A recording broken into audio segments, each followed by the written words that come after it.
माझा नवरा आहे ना, मला नेहमी म्हणतो, तुझं घर स्वच्छ आहे, क्लीन आहे, हे बघून तुला कोण मोठा अवॉर्ड तर नाही देणार ना. पण जे रोजचं आपलं काम आहे, रोजचं रुटीन आहे, ते ते पूर्ण केल्याशिवाय आपल्याला काही शांतता नाही लाभत. आणि घर घाण असेल ना, तर मन असं चलविचल होतं, की कधी आपलं हे काम आवरतंय आणि कधी घर आपलं क्लीन दिसतंय, असं मनाला वाटत असतं. आणि आहे ना, आज मला बाहेरचं काम होतं. मला जायचं होतं मार्केटला भाजीपाला आणायला. त्यामुळे त्याच्यामध्ये माझा आरामात 1-1.5 तास तर जाणार होता, हे मला माहीत होतं.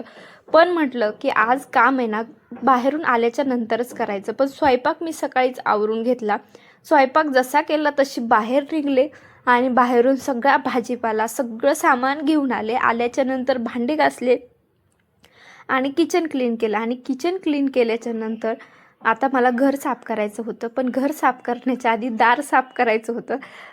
दारामधला सगळा कचरा काढला. म्हणजे हे जिने, वरचा एक आणि खालचा एक, हे सगळे जिने. वरच्याच जिन्याचा खरं तर माझा संबंध नाही आहेत, पण माझ्या घराच्या समोर आहे, त्यामुळे तो क्लीन दिसलाच पाहिजे. त्यामुळे मी रोजच्या रोज तो झाडते.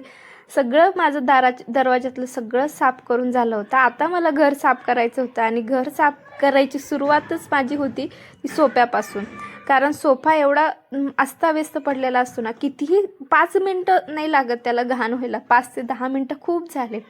कारण आहे ना, आमचं स्पंदन एका जागेवर बसतच नाही, इकडून तिकडे सोफ्या उड्याच मारत असतो. त्यामुळं सोफा हा घाण नाही म्हणता येत, पण सोफ्याचे कवर काही जागेवर राहत नाही. त्यामुळे सोफा आधी मला व्यवस्थित लावायचा होता.